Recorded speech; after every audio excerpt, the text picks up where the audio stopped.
निदान देगा देवा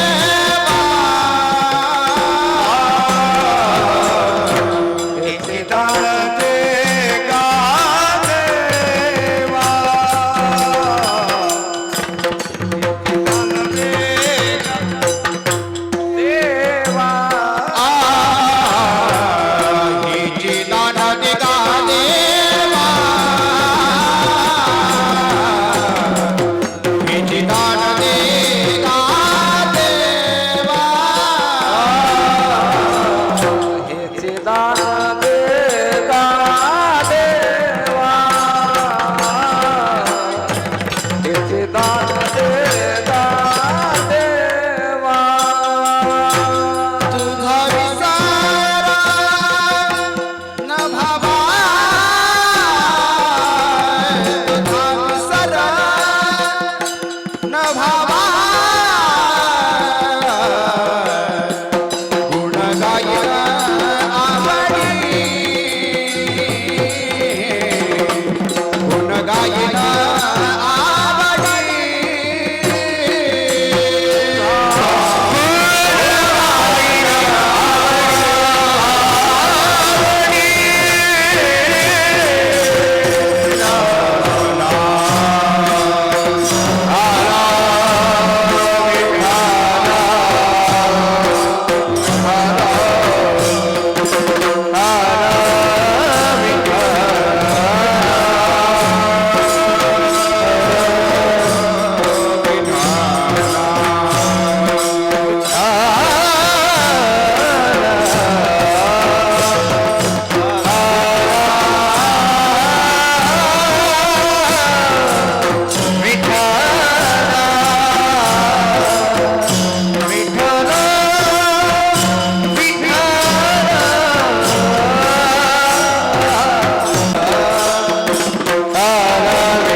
दान देगा देवा तुझा विसर न व्हावा गुण गायीन आवडी हीच माझी सर्व जोडी न लगे मुक्ती धन संपदा संत संग दे सदा गुण गायीन आवडी हीच माझी सर्व जोडी तुका म्हणे गर्भवासी सुखे घालावे आम्हासी गुण गायीन आवडी हीच माझी सर्व जोडी विठ्ठला विठ्ठला विठ्ठला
मस्तक हे पायावरी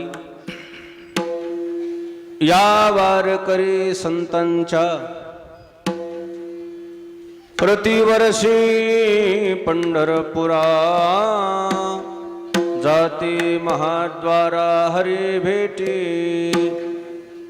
माता गोदावरीच्या पवित्र तीरावर महान संत जनाईच्या पदस्पर्शाने पावन झालेल्या गंगाखेड नगरीमध्ये भगवान पांडुरंग परमात्म्याच्या समोर मर्यादा पुरुषोत्तम रामचंद्र प्रभूंच्या समोर सद्गुरू मोतीराम महाराजांच्या समोर मोठ्या महाराजांच्या समोर वैराग्य मूर्ती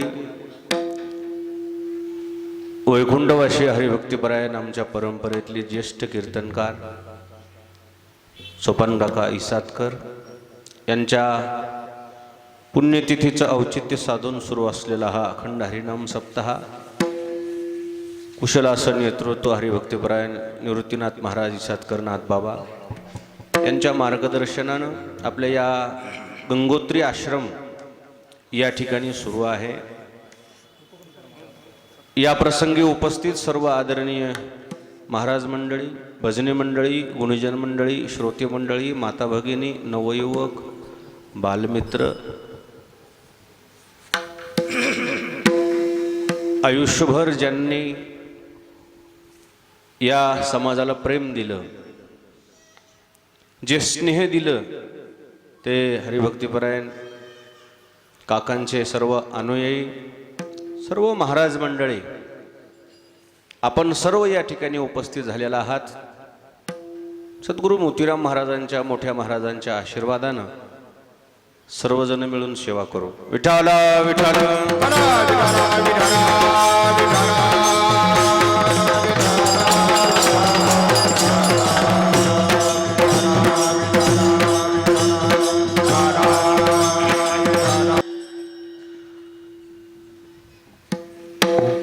दरवर्षीप्रमाणे हा काकांचा पुण्यतिथी उत्सव पूजेच्या कीर्तनाच्या या प्रसंगी आमच्या परंपरेतले ज्येष्ठ सर्व कीर्तनकार मंडळी आवर्जून उपस्थित राहतात। सर्वांचा काही नामोल्लेख करता येणार नाही, पण एक मेळविली मांदी वैष्णवाची असा आमचा हा खऱ्या अर्थानं स्नेह मेळावा आहे।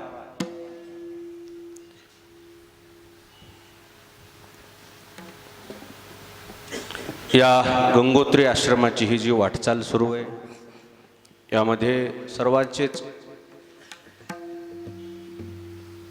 जे प्रयत्न आहेत आपापल्या परीने आजच्या महाप्रसादाचे यजमान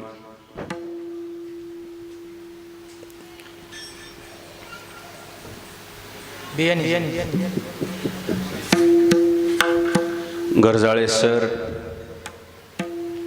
माझा ज्यांनी सन्मान केला आमचे डॉक्टर बियाणे, सर्व मंडळी, आपण वकील साहेब, सर्वच मंडळी अथक परिश्रम घेत आहात। फार योग असा लय दिवसानंतर चांगला योग आला नाही, एवढी माणसं बघायलाच भेटत गेली। शासनाच्या नियमाप्रमाणे फार अवघड झालं, तर पण आता जरा संख्या कमी झाली, त्यामुळं शासनसुद्धा थोडंसं आता नियमामध्ये शिथिलता आणताना दिसतंय। आपण सर्वजण त्या निमित्ताने एकत्र झालेलो आहोत। विठाला विठाला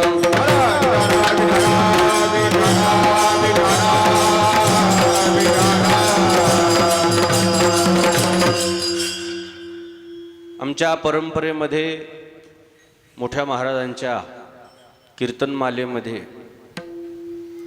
इसातकर काका म्हणजे ज्येष्ठ कीर्तनकार होते।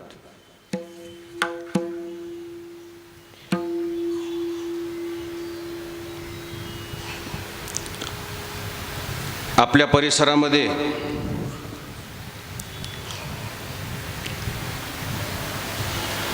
वारकरी संप्रदायामध्ये महाराष्ट्रात जगद्गुरु तुकोबारायाची जी कीर्तन परंपरा आहे त्या कीर्तन परंपरेचा नंतरचा जो वारसा होता तो वास्कर महाराजाकडे आला।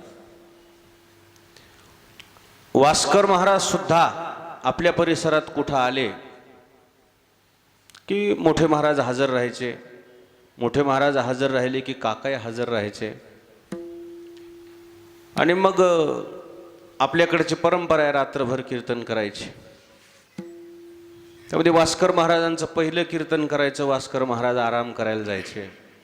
त्यानंतर या कीर्तन परंपरेमध्ये आता वास्कर महाराजाच्या नंतर माणसाला सांभाळून ठेवायचं. वास्कर महाराजानं 3 तास कीर्तन केलेलं. आता पुन्हा त्या माणसाला कीर्तन मंडपात या म्हणायची गरज पडू नये असा कीर्तनकार कोण आहे? आपोआप माणसं येऊन बसली पाहिजे. त्यावेळी मोठे महाराज म्हणायचे, आता आमच्या काकाशिवाय दुसरं कोणी नाही म्हणले माणसं गोळा करायला.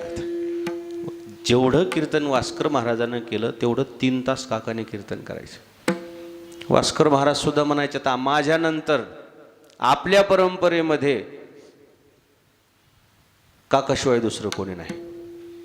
पण अशी जी चांगल्या मंडळीनं त्यांचं वर्णन करावं असं व्यक्तिमत्व म्हणजे आमचे काका होते. माझा आणि त्यांचा एक 10-15 वर्षाचा सहवास आहे. अगोदर तर आम्ही शिक्षणातच होतो. पण 10-15 वर्षापासून मी त्यांच्या कीर्तनामध्ये एक वाक्य मात्र प्रामुख्यानं ऐकलेलं आहे. जसं ज्ञानेश्वर महाराजाच्या ज्ञानेश्वरीमध्ये अध्यायाच्या सरतेशेवटी समारोप प्रसंगी ज्ञानोबारायाने सद्गुरू निवृत्तीनाथांचा नामोल्लेख केल्याशिवाय ज्ञानेश्वरीच्या अध्यायाची सांगता झाली नाही आणि ती ज्ञानोबारायाने केलीही नाही. ज्ञानदेव म्हणे निवृत्तीनाथांच्या नामाचा गौरव झाला की ज्ञानेश्वरीच्या अध्यायाची सांगता झाली हे कोणालाही कळतंय. तसं सोपान काकाच्या म्हणजे काकांच्या कीर्तनाचा जो सरते शेवट व्हायचा तो म्हणजे काकांनी मोठ्या महाराजाचं नाव घेतल्याशिवाय कीर्तनाची सांगता केली नाही असं व्यक्तिमत्व आपल्या परिवारातलं म्हणजे सोपान काका आहेत. कसं कीर्तन, ज्याही मुद्द्याची, ज्याही गोष्टीची, ज्याही दृष्टांताची जाणीव समाजाला करून द्यायची त्यामध्ये काका म्हणायचे आमच्या महाराजांना हा दृष्टांत सांगायचा. म्हणजे असा मुद्दा होता. गुरुचा गौरव त्यांच्या मुखातून आम्ही नेहमी पाहायचा. कधी कधी मला जरी काही बाय म्हणले तर मला काय वाटायचं नाही. पण मोठ्या महाराजाच्या गौरवाशिवाय त्यांनी कीर्तन पूर्ण केलं नाही याचा आनंद वाटायचा. आता आम्ही लहानच होतो, जाणून बुजून आमच्या चुका होतातही आणि होतीलही.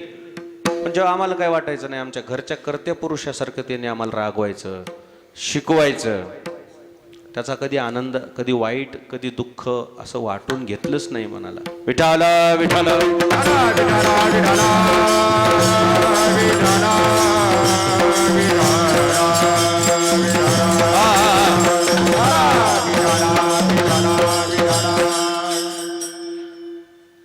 महाराजानंतर सुद्धा, मोठे महाराज गेल्यानंतर सुद्धा त्यांनी मला या संप्रदायातले काही जे ध्येय धोरणं आहेत ते जाणीव करून दिली काकाने. नेमकं आपल्या गुरुपरंपरेमध्ये, ज्येष्ठ गुरुपरंपरेमध्ये आम्हाला तरी काही कोणाच्या ओळखी आहेत, कोणाच्याच ओळखी नव्हत्या, पण काकानेच करून दिले. काही नियमावली ज्या आहेत आमच्या गुरुपरंपरेच्या तेही त्यांनी शिकवल्या. काकांच्या बाबतीमध्ये आम्ही सर्वजण जी मंडळी त्यांचा परिचय देत असतो ते एकच वाक्य आहे, ते म्हणजे वैराग्य मूर्ती. दुसरी म्हणजे गुरुसेवा. मोठे महाराज जेवढी वर्ष पंढरपूरच्या वारीला जात राहिले तेवढी वर्ष काकांनी महाराजाची साथ सोडली नाही. जुन्या काळात गाड्या घोड्या नव्हत्या, तर डोक्यावर पडशी घेऊन काकांनी महाराजाच्या सोबत वारी केली. आम्हाला म्हणायचे आता काय लागलं तुम्हाला मोठेपणा करायला, 40 वर्ष मी पडशी वागवली म्हणायचे. आम्हाला चांगलं वाटायचं. तुम्ही काय तगत होतात रे, आम्हाला चांगलं वाटत होतं. कारण 40 वर्ष गुरु महाराजांची ज्यांनी सेवा केली ती व्यक्तिमत्व म्हणजे गुरु शिष्य पान सिद्धीने, गुरु शिष्य पान सिद्धीने रे.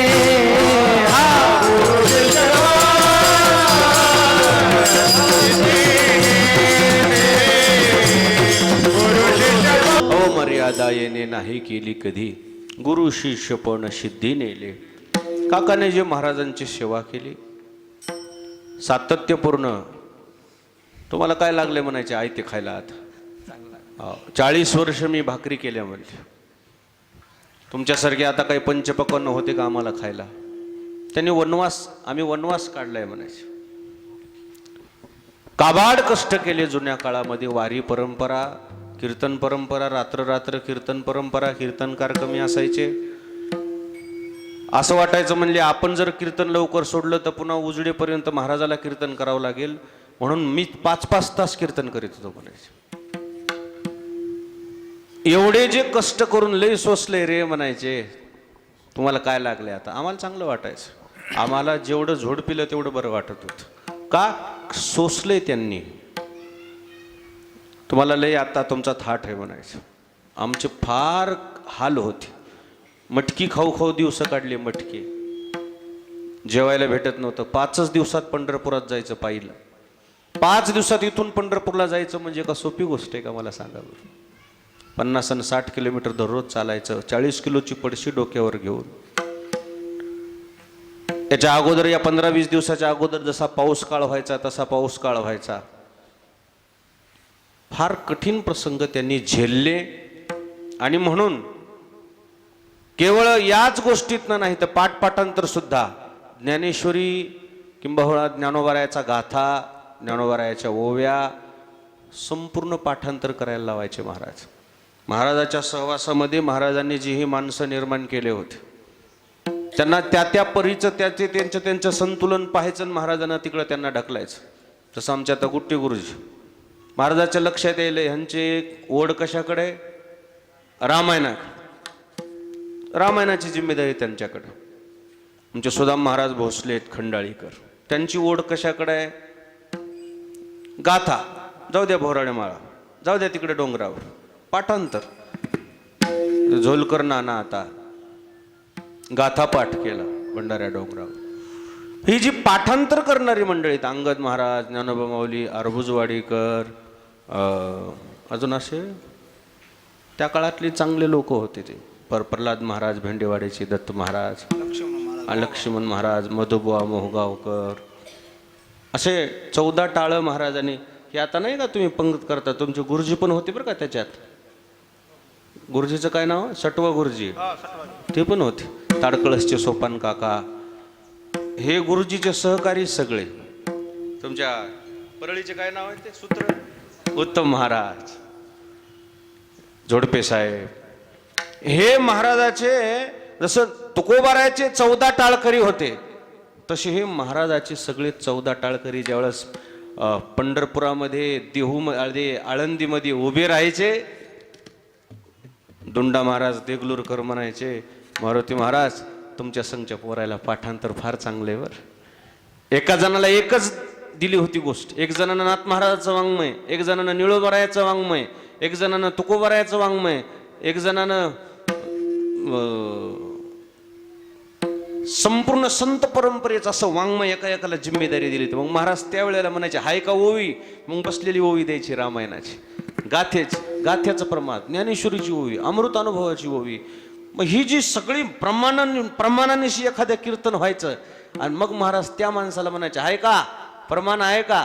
प्रमाण दिलं, ओवी दिलं की महाराजाला असं मुठभर असं मास वाढायचं. महाराज म्हणायचं ईदभर अशी माझी छाती अशी मोठी होती का? माझ्या लेकराने पाठांतर केलं आणि तिथं एवढ्या लोकांमध्ये मी म्हणल्या मला प्रमाण दिलं, म्हणल्या मला ओवी दिली, माझी छाती भरून येते. ही अशी पाठांतर केलेली मंडळी आहेत. विठाल विठाल.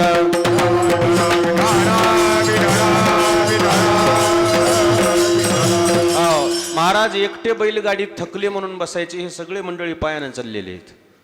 आणि हे ज्यावेळी चालले त्यावेळेस कसा पाऊस होता. एक पाय फसलेला काढूस तर काय फसायचा, दुसरा फसायचा.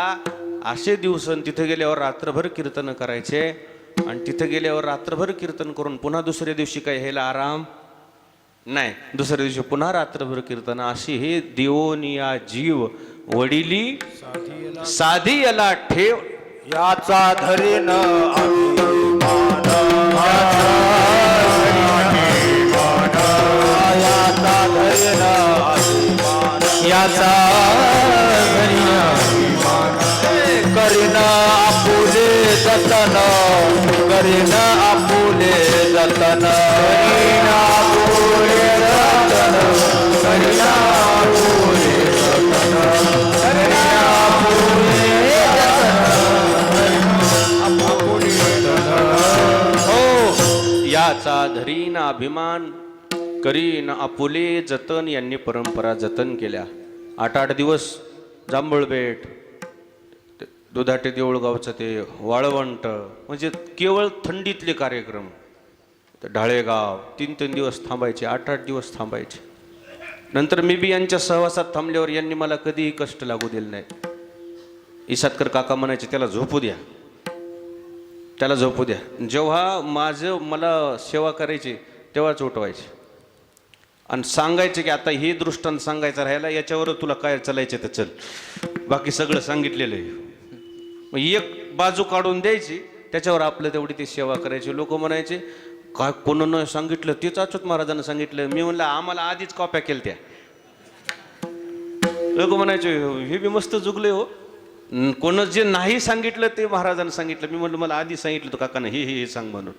अशा पद्धतीनं त्यांनी पाळिलो पोषलो पुरविला लळा, अशा पद्धतीनं काकानेही महाराजाच्या पश्चात ही आमची परंपरा जतन केली, यात काही दुमत नाही. अशा पद्धतीनं काका भोगवटा आम्हाला केला भोगवटा. टाळ टाळ टाळ टाळ टाळ टाळ भोगवटा.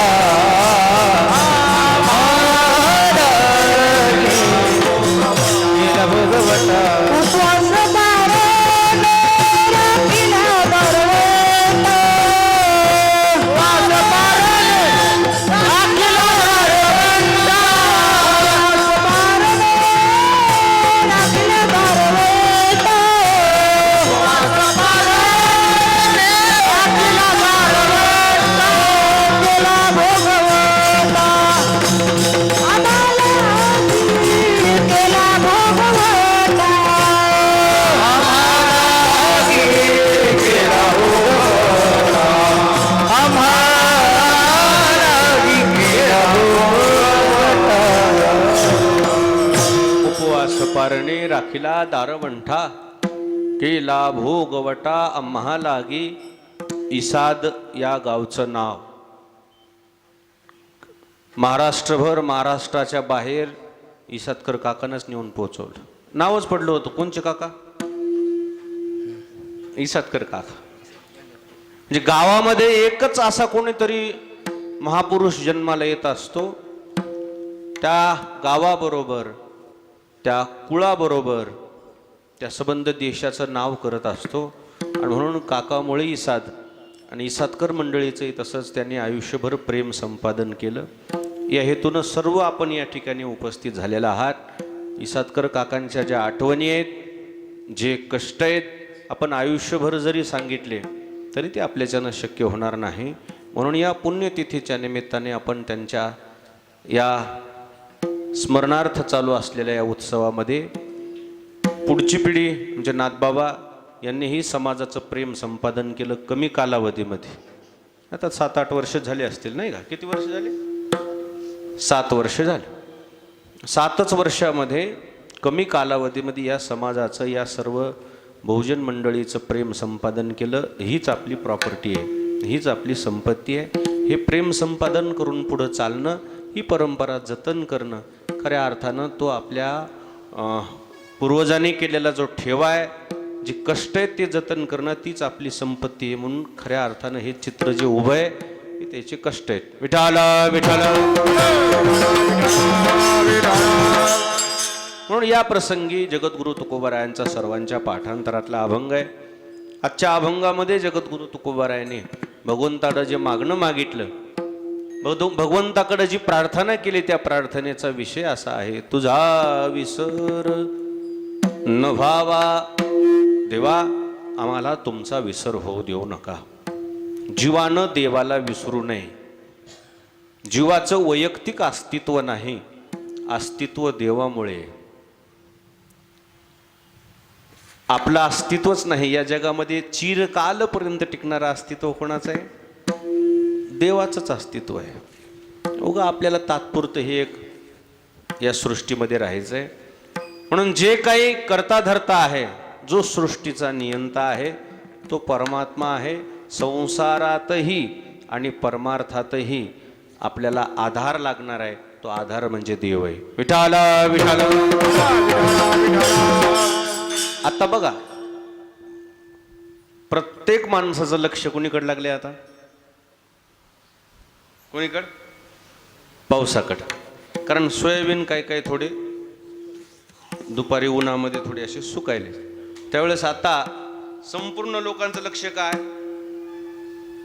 मेघवृष्टी झाली पाहिजे, पाऊस झाला पाहिजे. मग आता पाऊस झाला पाहिजे म्हणून लोक महाराष्ट्र शासनाकडे, केंद्र शासनाकडे काही निवेदन द्यायलेत का? नाहीच ना. आता फक्त लक्ष लागलंय कोणाकडं? वरच्याकडं. वरी कोण आहे? वरी देव आहे. आणि म्हणून संसारातही त्याची, त्या भगवंताची आपल्याला गरज लागणार आहे आणि परमार्थातही आपल्याला त्याच्याशिवाय दुसरं कोण आहे.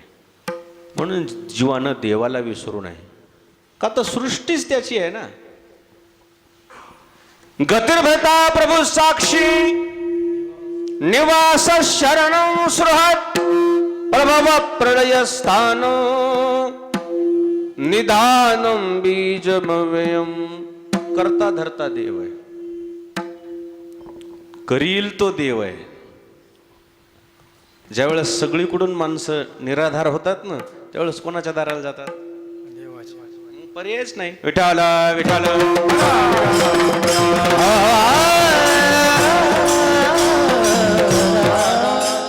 द्रौपदीला ज्यावेळी संकटाची चाहूल लागली, आता माझं काही खरं नाही, त्यावेळी द्रौपदी काही अंशी अवलंबून होती पाची पांडवावर. काही अंशी म्हणायला बरं का मी योगी, किती वेळ? काही कालावधीपुरती कोणावर अवलंबून होती? जरी दुर्योधनानं दुःशासनानं भरपटत ओढत आणलं भर सभेत, तरी ही डगमगली नव्हती द्रौपदी. याची जरी चूक झाली असेल, म्हणली हे नाबालक आहे, अज्ञान आहे, तिथं गेल्यानंतर माझ्या हक्काचे कोण आहेत? पती आहेत, ते माझं संगोपन करतील, संवर्धन करतील, म्हणून ती न डगमगता ज्यावेळी दुःशासनानं दुष्कर्म करायला सुरुवात करणार आहेत, तोपर्यंत द्रौपदीनं कोणाच्या आधारावर जगायचं ठरवलं होतं? पांडवाच्या. पांडवाकडं पाहिल्याबरोबर पांडवांनी खाली माना घातल्या. कानकोंड माणूस खाली मान घालीत असते, कारण की कानकोंडी झालते ना. कशात हारले होते? धूत कर्म. कशात? पती कसं म्हणावं, हारले, कानकोंडे झाले, खाली माना गेल्या, असू द्या म्हणले. कारण असमर्थ माणूस होतो कधी कधी. काय होत असतो? असमर्थ होतो. आणि अशा काळामध्ये सुद्धा आपल्याला कोणीतरी साथ देणार आपल्या या सभेत असावं म्हणून एक आशेचा किरण म्हणून द्रौपदीनं पाहिलं भीष्माचार्याकडे. कोणाकडं? भीष्माचार्याकडे पाहिलं. आणि भीष्माचार्याला द्रौपदी म्हणते की महाराज हे योग्य आहे का? भीष्माचार्य एक नाही, दोन नाही, काय केली? मान खाली घातली. द्रौपदी म्हणली हे सुद्धा कानकोंडे?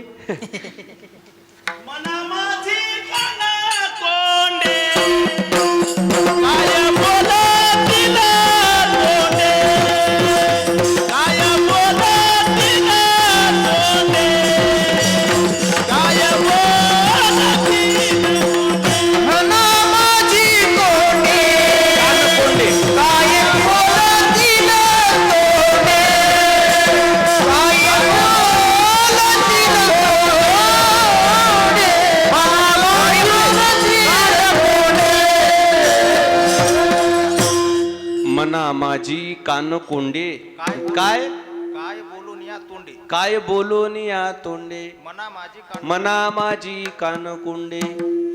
काय बोलणार आहेत ते? भीष्माचार्य सुद्धा कानकोंडे होते ना. आता हक्काचे माझे पती हे जर मला आधार देत नसतील, एक भीष्माचार्यासारखा महायोद्धा जर मला साथ देणार नसेल, आता मात्र माझ्या अब्रूला धक्का लागल्याशिवाय राहणार. मग आता पर्याय कोण उरलाय? म्हणजे जोपर्यंत इहलोकातली लोक साथ देतात तोपर्यंत लोक कोणाचा आश्रय घेत नाहीत? देवाचा. आता लक्षात आलं की हे लोक आपल्याला साथ देत नाहीत, मग कोणाचा धावा केला? कोठी गुंतानासी द्वारकेच्या राया, हो,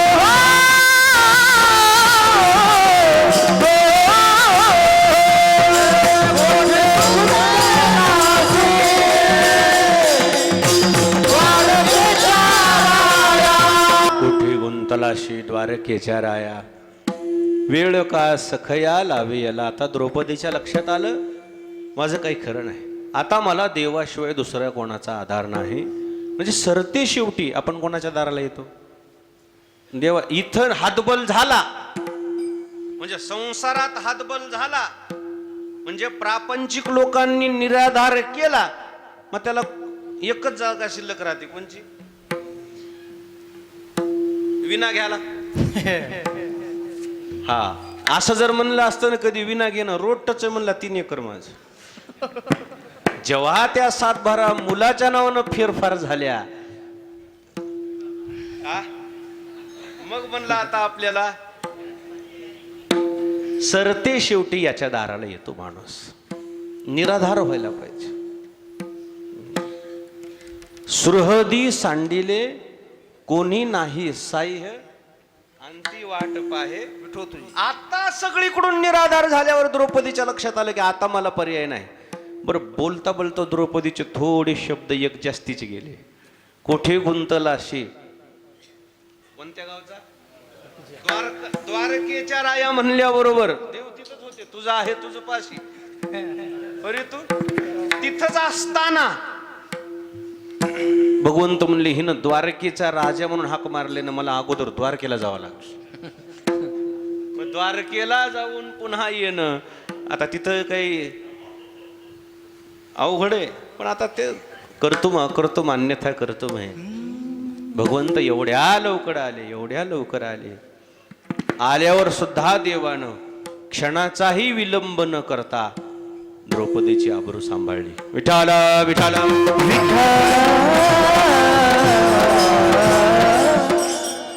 हाती देता वस्त्रगडी, माझी द्रौपदी दिसेल उघडी. या लागी लवड सवडी, नेसती लुगडी स्वयं वस्त्र हरणे वस्त्र कळसी झाली माऊली, वस्त्र हरणे वस्त्र कळसी झाली माऊली, वस्त्रे वस्त्रे हरणे वस्त्रे कळसी झाली माऊली. कौरवी पांचाळी सभे माझी आणली, वस्त्र हरणे वस्त्रे कैसी झाली माऊली. भगवंतानं द्रौपदीची आबरू सांभाळली. क्षणाचा विलंब न करता भगवंतच वस्त्र झाले. वस्त्र आपण झाला आणि देवच वस्त्र झाला. माझ्या भगवंताला काय करता येणार नाही.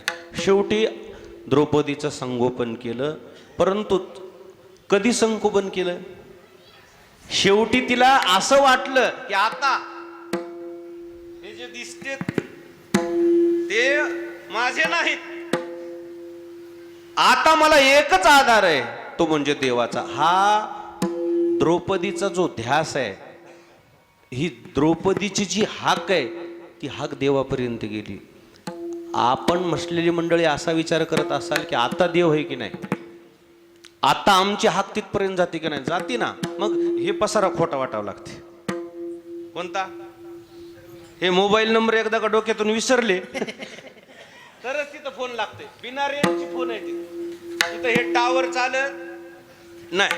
हे जे आपल्या कॉल रजिस्टर मधले कॉन्टॅक्ट आहेत ना, 1800, 1500, 2000, हे जे फेसबुकचे जे फ्रेंड आहेत ना, किती 5000, हे अजून काय असते, जे फॉलोअर्स आहेत ना, ते फॉलोअर्स, हा, इंस्टाग्रामचे फॉलोअर्स बिलर्स, हे ज्यावेळेस डिलीट झाले त्यावेळेस तिथं फोन लागतो. सध्या हे सांभाळता कोण, हे फॉलोअर्स सांभाळता आपल्या लक्षातच येणं की आपल्याला कोणाला फॉलो करायचे. विठाला विठाला आपले फॉलोअर्स याच्यातच आपण गुंग आहेत. तू कोणाचा फॉलोअर्स आहेस, तुला कोणाला फॉलो करायचंय, हे जोपर्यंत सत्य वाटते तोपर्यंत तिथपर्यंत आपली हाक जात नाही. द्रौपदीला ज्यावेळेस सरती शेवटी लक्षात आलं की आता मला तुझ्याशिवाय कोणी नाही, आणि मग भगवंत आले. विठाला विठाला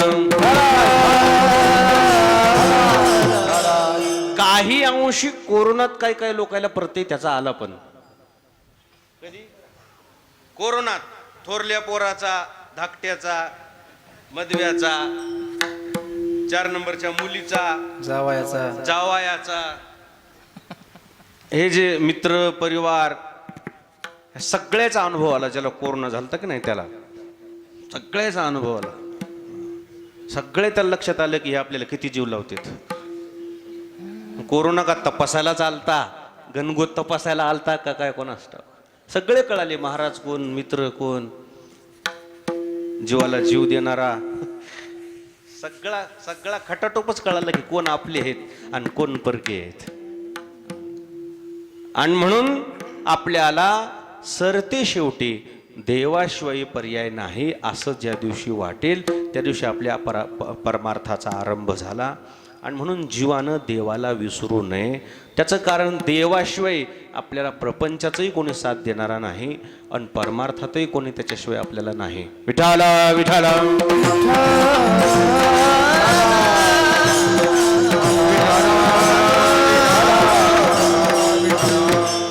घरून निराधार झाल्याशिवाय माणूस परमार्थाला एक लागत नाही. बा वाल्या कोळ्याचे वाल्मिक ऋषी जी झाले ना, त्याच्या पाठीमाग खरं योगदान कोणाचं आहे? घरच्याच. खरं योगदान कोणाचं आहे? घरच्यांचं योगदान आहे. माणूस मोठा होण्यासाठी कारणीभूत कोण असतात? घरचेच असतात. घरच्यांनी थोडं दुर्लक्ष केलं की माणसाला लक्षात येते यायच्यासाठी लई बेजार होऊन काय अर्थ. मग ती इकडे येते आमच्याकडे, हिना घेऊ का, हे करू का, ते करू का. म्हणून मज नाही कोणी तुमच्या पाऊला वाचुनी, असं देवर्षी नारदाच्या समोर वाल्मिक ऋषीच्या पूर्वजीवनातला प्रसंग आहे. मला तुमच्याशिवाय कोण नाही असं ज्यावेळी म्हणले त्यावेळी वाल्मिक ऋषीनं आपल्या देवर्षी नारदाने वाल्मिक ऋषीचा संबंध उद्धार केला. वाल्मिक ऋषी त्यांचं जीवन परिवर्तन जे झालं तर फक्त घरून निराधार झाले. त्यामध्ये सर्वात महत्वाचा मुद्दा आहे शरीरानं आणि अंतःकरणानं दोन्हीतून घराच्या बाहेर निघाल्याशिवाय परमार्थात प्रवेशच नाही. विठाला विठाला आता आम्ही जे इकडे आलोत ना फक्त शरीरानं घराच्या बाहेर आलेले आहेत. कशानं बाहेर आलोत? फक्त आम्ही म्हणजे आमच्यावर घेतलेलं बरं, तुमच्यावर कसं येऊ द्या. आम्ही जे आता घराच्या बाहेर आलोत ना फक्त शरीरानं आलो. एक दोन मिस कॉल आमच्या मोबाईल मध्ये पडलेलीच आहेत. कधी येणार आहेत का हा म्हणजे अति काळजी करायचे लक्षण आहे ते. पण ते काळजी करणं वेगळं ना काळजी घेणं वेगळं. आणि म्हणून आता सुद्धा आपण कुठंतरी बांधलेले आहेत या नात्याशी. पण ज्या दिवशी आपल्याला वाटेल की आपलं खरं नातं कोणतं आहे तर खरं नातं आहे तो म्हणजे देव माझा मी विन जीवा सुख नोहे, तेने विन जीवा सुख नोहे. तेने विन जीवा सुख नोहे, तेने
देव करून घ्यावा. देवाविषयी आपल्या अंतःकरणामध्ये जोपर्यंत आत्मीयता निर्माण होणार नाही तोपर्यंत परमार्थात आपला प्रवेश होणार नाही. म्हणून जीवानं देवाला विसरणं चुकीचं आहे. का जीवानं देवाला विसरू नये? त्याचं कारण देवाशिवाय आपल्याला अंतःकरणाचा सोयराच दुसरा कोणी नाही. देव सोयरा, देव सोयरा, देव सोयरा दिनाचा. देवच खरा अंतःकरणाचा सोयरा आहे. देव माझा मी देवाचा, हीच माझी सत्य वाचा. आत्मीयतेनं जोपर्यंत आपण भगवंताशी एकरूप होणार नाहीत तोपर्यंत आपलं प्रवेश परमार्थात होणार नाही. म्हणून जीवानं देवाला विसरणं चुकीचं आहे. कारण जीवाला दुसरा आहेच कोण? संसारामध्ये जरी असेल आणि परमार्थामध्ये जरी असेल तर आपलं ध्येय दुसरं कोणतंच नाही ना. ध्येयच विसरल्यावर तुम्ही जाता कोणत्या गावाला? विठाला विठाला विठाला विठाला. देवाला का विसरू नये? कारण देव हे आपलं ध्येय आहे. देव आपलं का आहे? ध्येयच विसरलात. एका जणाला विचारलं रस्त्यानं जाणार आहे, कुणीकडे चालत काका? रस्ता नेईल तिकडे चाललो म्हणलं. आता रस्ता नेईल तिकडे चाललो म्हणल्यावर त्याच्या जीवनाचं काय नाही, ध्येय नाही. असं आपल्या जीवनाचं ध्येय देव आहे. म्हणून देवाला विसरता का? विसरली दया थोर झाली हाती, पचतील खाली चौरसीच्या, पचतील खाली चौरसीच्या. थोर झाली हाती, पचतील खाली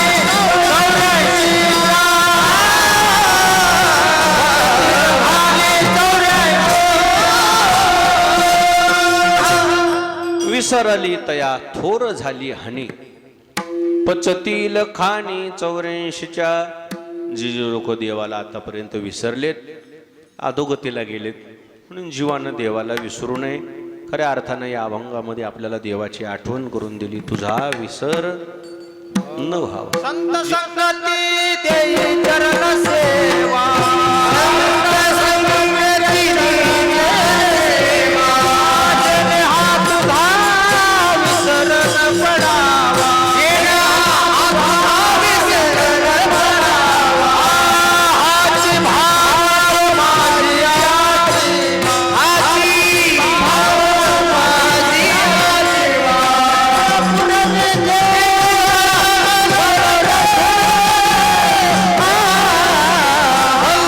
संगती देई चरण सेवा, संत संगती देई चरण सेवा.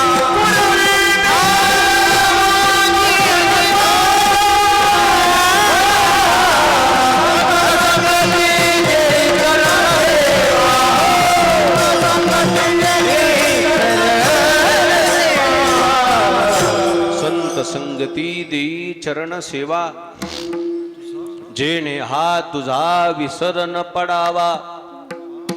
हाची भाव माझी आजीवा, पूर्वे देवा मनोरथ. कोरोनानं की नाही बहिरंगतेकडून आपल्याला अंतरंगतेकडे नेण्यासाठी आपल्याला साथ दिली. कोरोनाच्या अगोदर जी आमची साधना होती, आम्ही बहिरंग साधनेमध्ये लुप्त झालो होतो. कोरोनानं आम्हाला अंतःकरणात डोकवायला लावलं. घरी बसविल्यामुळं घरी आम्हाला गपची बसायचं म्हणून गेलं. घरी काहीतरी आपण खातो तेवढं तरी काहीतरी करावं असं वाटायचं. पण काय करा पाराय. भरपूर लोकांनी पहिल्यांदा पारायण केले कोरोनात. माझ्या सगट सांगायलाच वेळ हे काय भेटायचं नाही सांगायला. पारायण कधी करा. कोरोनानं ते मात्र केलं. आम्ही अंतरंगात डोकावून पाहिले की तू कोण आहेस. आणि परमार्थात ज्या दिवशी आपण समजलो की नाही तो समजतो. आपण आपल्याला समजून नाही घेतलं की हा कसा समजेल. म्हणून कोरोनानं आपल्याला का जाणीव करून दिली की मी कोण आहे सा करावा विचार. आपल्याला विचार करायला भाग पाडले. आणि म्हणून आता आपण आपल्याला समजलो की आपलं जीवन समजतंय, आपल्या जीवनाचं ध्येय समजतंय. आणि ते ध्येय म्हणजे देव आहे. अनुकूल परिस्थिती येऊ द्या, प्रतिकूल परिस्थिती येऊ द्या, तुमचं जर ध्येय जर नाही ढासळलं ना, त्या ध्येयानं तुम्हाला आतापर्यंत एकटं पडूच दिलं नाही. पाची पांडवावर ज्यावेळी वेळ आली, प्रापंचिक परिस्थिती ढासळली पण ध्येय ढासळू दिलं नव्हतं. त्यांचं ध्येय कायम होतं. त्या ध्येयानं, त्या देवानं त्यांना एकटं पडू दिलं नाही. पाहते पांडव अखंड वनवासी,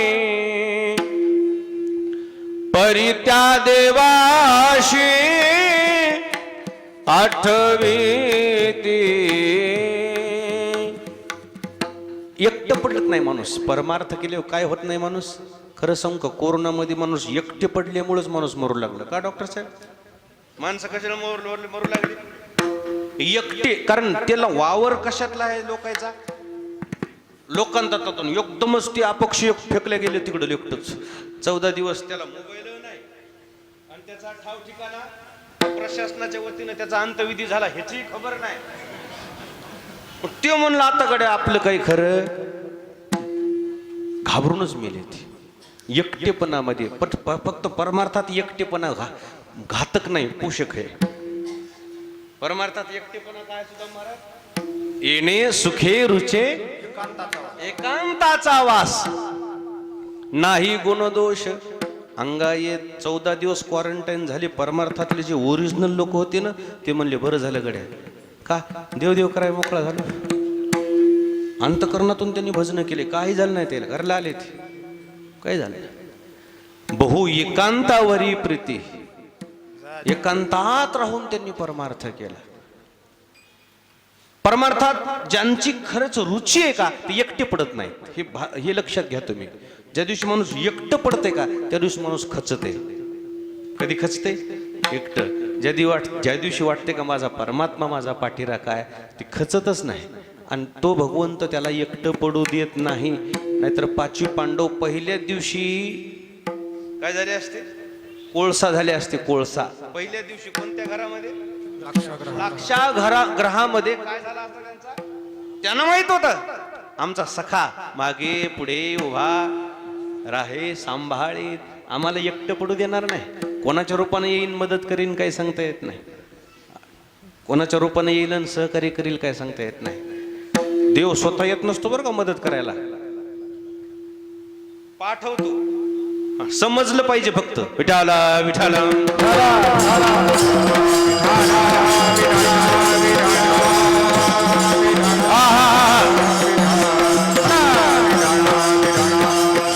सातत्याने 5 पांडवानं एकटं न पडता देवाचं स्मरण सोडलं नाही. 5 पांडवाच्या बाबतीमध्ये आमचा भगवान पांडुरंग परमात्मा सोन्याच्या सिंहासनाला लाथ मारून द्वारकेचा राणा पांडवा घरी, राजा द्वारकेचा. आणि कुठे राहिला? पांडवाच्या सान्निध्यात. कशामुळे? पांडवावर संकट आहे. पांडवावर काय? 5 पांडवावर संकट असल्यामुळे देवानं सावलीसारखं त्यांचं संगोपन केलं. कसं राहून? उच्छिष्ट ते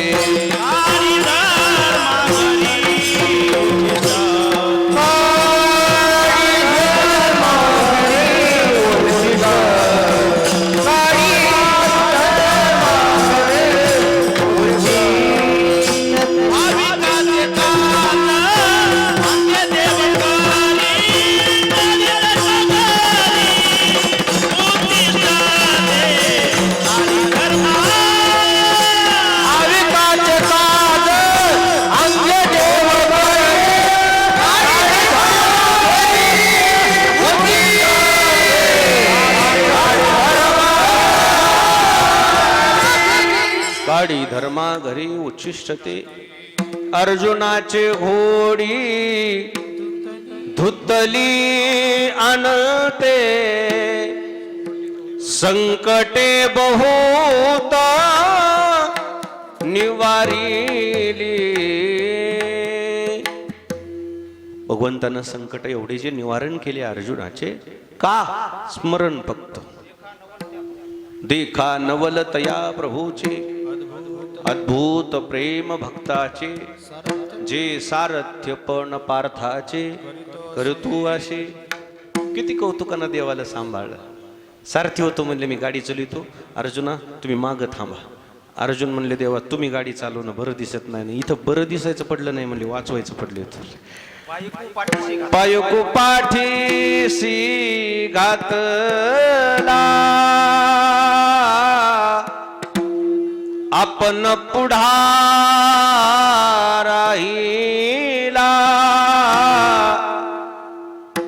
पंचजन्म अस्फुरिला अवलिळाची. देवाने सांभाळलं. म्हणजे देव कधी सांभाळतो? तुम्हाला वाटलं पाहिजे ना देवाचं अस्तित्व. आमचा पाठीराखा कोण आहे? कोण आहे? देव आहे असं ज्या दिवशी वाटलं, बऱ्याच लोकांना वाटते गाव माझ्या मागे. ते कोण्या संभ्रमात असते की काय नाही. ज्या दिवशी डिपॉझिट जप्त झालं, कोण्या नादात राहते की डिपॉझिटच खाला. लय केलो म्हणलं गावासाठी, म्हणलं आता वारी कर. गावासाठी लय करून बघितलं, गावानं कसा दाखविला. चल इकडं आज. लक्षात आलं ना? अविश्वासी नाही म्हणून माझा देव. अविश्वास करत नाही, विश्वासघात करत नाही देव.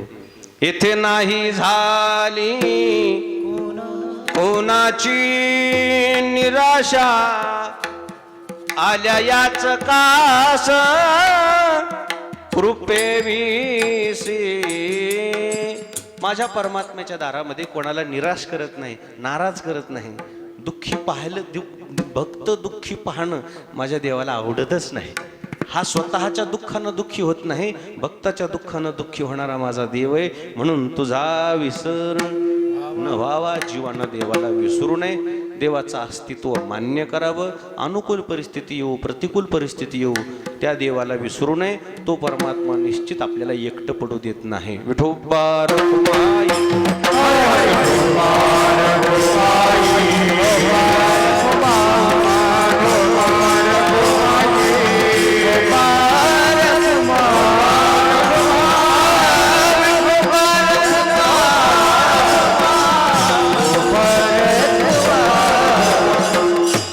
दरवर्षीप्रमाणे वैराग्य मूर्ती वैकुंठवासी हरिभक्तीपरायण सोपान काका इसतकर काकांच्या पुण्यतिथीच्या उत्सवामध्ये या पूजेच्या सेवेसाठी आपण सर्व या ठिकाणी उपस्थित झालेला आहात. काळ जरी कोरोनाचा असेल, थोडी संख्या कमी झालेली. येणारा काळ माहीत नाही कसा आहे. ईश्वर कृपेनं मागचे दिवस जसे आपल्याला तेवढे काही हानिकारक नव्हते. आमचं काही थोडं भाव नुकसान झालंच, आमचं नुकसान झालं नाही असं नाही. परमार्थात आमच्याही काही लोकांना त्याची लागण झाली. आटोकाट प्रयत्नही केली. शेवटी सरते शेवटी आयुष्याच्या पुढे कोणी गेला नाही. तसं नाही का मागाशी मी ओवी म्हणू लागलो, त्याचा शेवट होऊ दिला नाही देवबाप्पानं. त्या ओवी का म्हणू लागलो की ती ओवी म्हणणं म्हणजे आमच्या निर्गुण महाराजाला श्रद्धांजली बरं का. त्या ओवीचा शेवटच नाही होऊ दिला. तुम्हाला वाटलं आता वस्त्रहरण व्हायच्या आधी आपण प्रमाण म्हणावं. मान्य झालं, प्रमाण योग्यच होतं.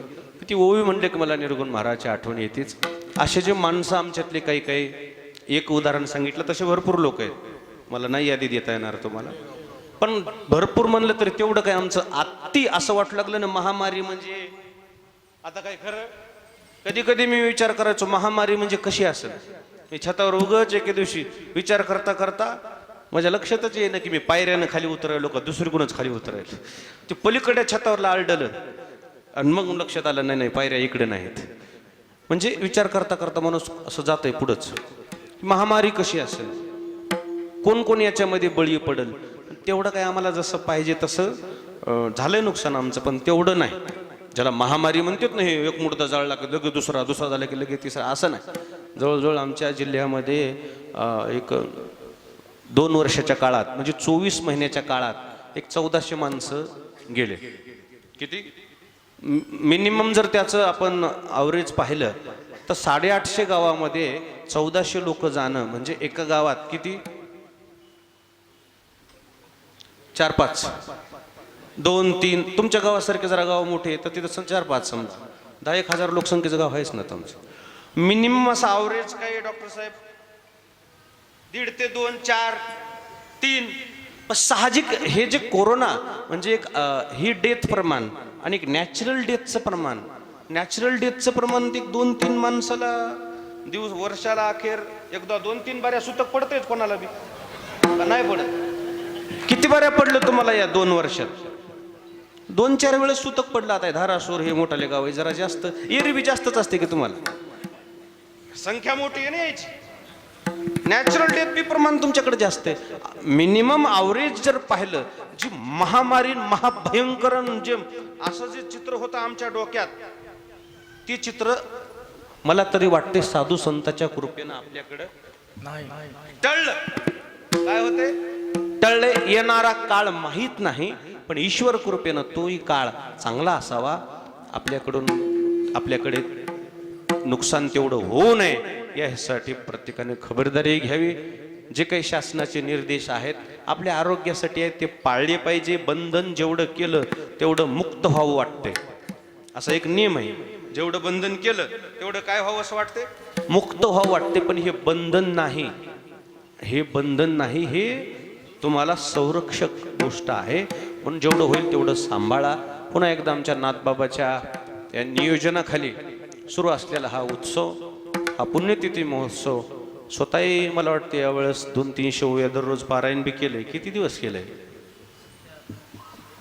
21 दिवसाचं पारायण बी केलंय. ही अशी आपली साधना सुरू आहे. पुन्हा एकदा माझ्या गुरुपरंपरेच्या वतीनं, माझ्या वतीनं नाथबाबाला, त्यांचे सर्व सहकारी, पंक्तीचे यजमान, संपूर्ण क्षेत्रात त्यांना समर्थपणे साथ देणारे सर्व इसाद गावकरी मंडळी आणि परगावून आलेले सर्व इसादर काकांचे जे स्नेही, सर्वांना मनापासून धन्यवाद देतो आणि थांबतो. ज्ञानेश्वर